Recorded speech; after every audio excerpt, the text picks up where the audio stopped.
Les éditions Caracolivre présentent La merveilleuse histoire de Peter Schlemihl ou L'homme qui a perdu son ombre de Adalbert von Chamisso, lu par Fabienne Prost.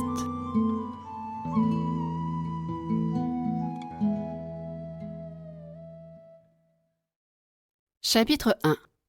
Après une traversée facile et néanmoins très éprouvante pour moi, nous arrivâmes enfin à bon port.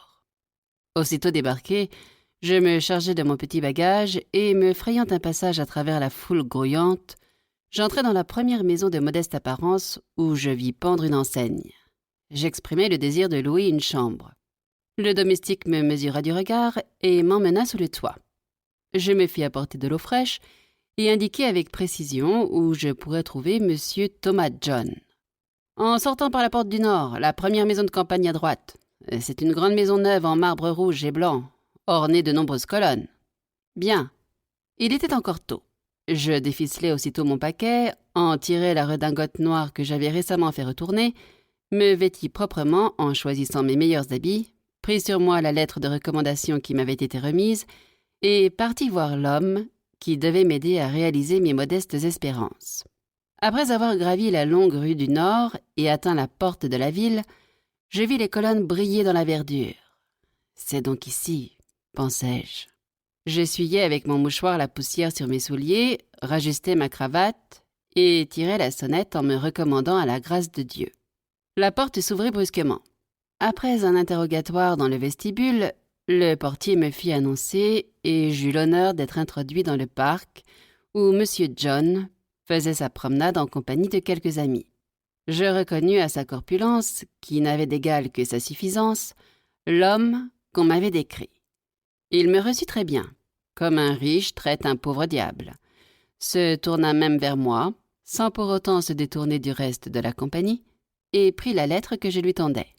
« Ainsi vous venez de la part de mon frère. Il y a longtemps que je n'ai pas entendu parler de lui. Il est en bonne santé, j'espère. C'est là, continua-t-il en s'adressant à ses amis, sans attendre ma réponse et en se servant de ma lettre pour désigner une colline. C'est là que je fais construire le nouveau bâtiment. Il rompit le cachet sans interrompre la conversation qui portait sur la richesse. Celui qui ne possède pas au moins 1 million, déclara-t-il péremptoirement, celui-là, passez-moi le mot, n'est qu'un coquin. Ah, comme c'est vrai, m'écriai-je avec une totale et débordante ferveur. Cette sortie dut lui plaire, car il me sourit et dit « Restez, cher ami, j'aurai peut-être le temps plus tard de vous dire ce que je pense de ceci, » dit-il en me montrant la lettre qu'il glissa aussitôt dans sa poche. Et il revint à ses amis. Il offrit le bras à une dame, d'autres messieurs s'empressèrent auprès des autres jolies femmes. Chacun trouva celle qui lui convenait, et l'on se dirigea processionnellement vers la colline où fleurissaient les roses. Je suivais à distance, peu soucieux de m'imposer, car personne ne s'occupait plus de moi. La compagnie était fort en train, on s'amusait à des riens, on plaisantait, et si parfois l'on parlait sérieusement de choses frivoles, on bavardait plus souvent à la légère de choses sérieuses. On se moquait surtout des amis absents et de tout ce qui les concernait. J'étais trop étranger à tout cela pour comprendre, et surtout trop préoccupé et trop replié sur moi-même pour prendre goût à pareille devinette. Nous avions atteint la roseraie. La belle Fanny, qui paraissait être la reine du jour, décida, par caprice, de briser elle-même une branche en fleurs. Elle se blessa à une épine. Un peu de sang pourpre, comme jailli des rosées aux teintes sombres, coula sur sa jolie main. Cet événement mit tout le monde en émoi. On se mit en quête de taffetas d'Angleterre. Un homme, silencieux, élégant, maigre, élancé, assez âgé, qui se tenait à l'écart et que je n'avais pas encore remarqué, mit aussitôt la main dans une poche bien ajustée de son habit de taffetas gris, coupé à l'ancienne mode, en tira un petit portefeuille, l'ouvrit et tendit à la dame, avec un salut respectueux, l'objet réclamé. Elle le reçut sans remarquer celui qui le donnait et sans même le remercier.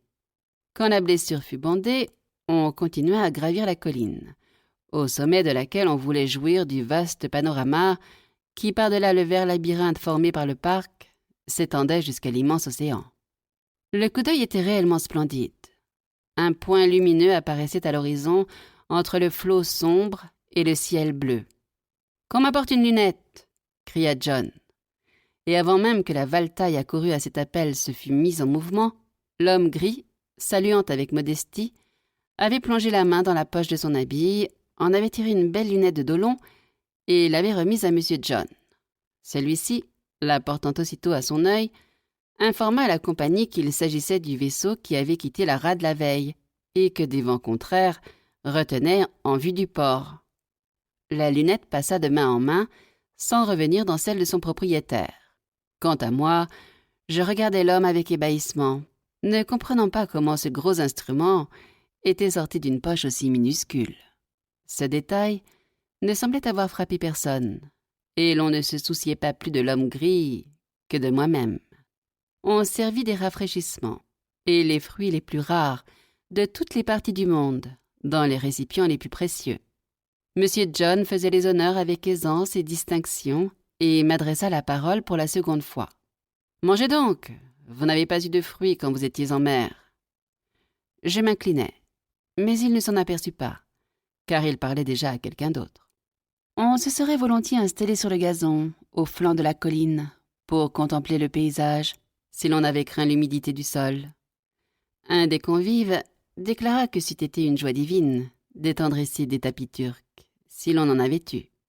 On n'avait pas plutôt exprimé ce désir que déjà l'homme, à l'habit gris, portait la main à sa poche et avec son air de modestie, d'humilité même, en tirait un riche tapis turc, battu d'or.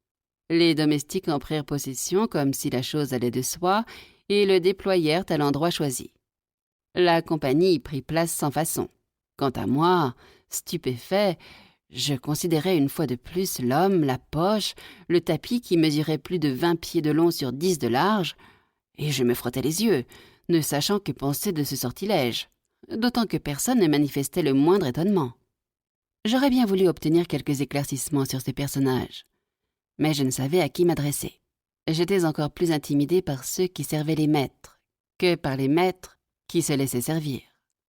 Enfin, je repris courage et m'approchai d'un jeune homme qui me parut moins impressionnant que les autres et qui était souvent demeuré à l'écart.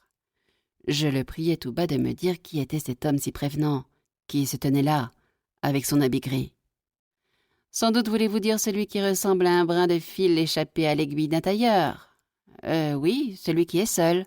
Je ne le connais pas, » me répondit-il, et apparemment peu désireux de prolonger la conversation.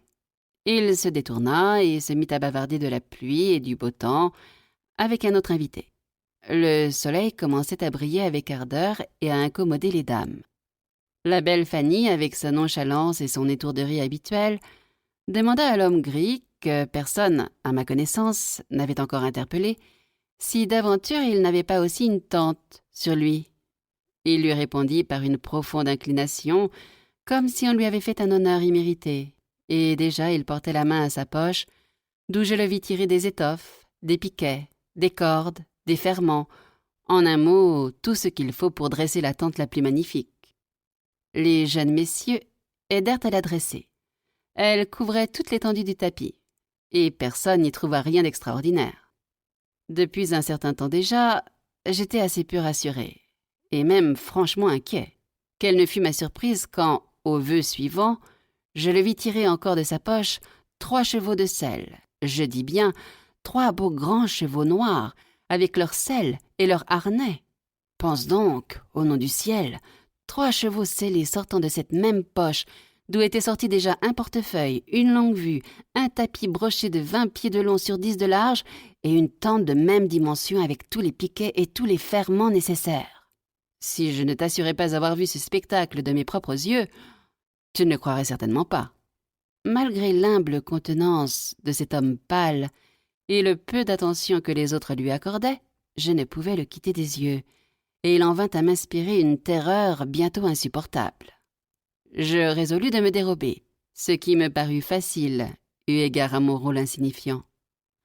Je voulais retourner à la ville, tenter ma chance le lendemain auprès de M. John, et, si j'en trouvais le courage, le questionner sur l'étrange homme gris.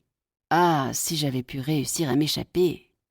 Je m'étais déjà glissé sans encombre à travers la roseraie, et, descendant la colline, Je me trouvais sur une pelouse, découverte de toutes parts, quand, par crainte d'être surpris hors des allées et foulant l'herbe, je jetai autour de moi un regard investigateur. Quelle ne fut pas mon épouvante quand je vis l'homme à l'habit gris qui m'avait suivi et maintenant s'avançait vers moi. Il ôta son chapeau et s'inclina plus profondément que personne ne l'avait jamais fait devant moi. Il voulait évidemment me parler, et je ne pouvais me dérober sans grossièreté. Je soulevai également mon chapeau, le saluai à mon tour, et restai nu-tête, en plein soleil, comme si j'avais pris racine. Je le regardais fixement, malgré ma frayeur, comme un oiseau ensorcelé par un serpent. Lui-même paraissait très mal à l'aise. Il ne leva pas les yeux, s'inclina à plusieurs reprises, s'approcha, et me parla d'une voix basse et mal assurée, à peu près sur le ton qu'aurait adopté un mendiant. Que monsieur veuille bien excuser mon indiscrétion et me pardonner si j'ose l'aborder alors qu'il ne me connaît pas. J'ai une prière à lui adresser. Qu'il daigne me permettre... Mais au nom du ciel, monsieur, éclatai-je malgré ma frayeur. Que puis-je faire pour un homme qui... Nous demeurâmes courts tous deux, et j'ai bien l'impression que nous nous mîmes à rougir. Il reprit la parole après un instant de silence.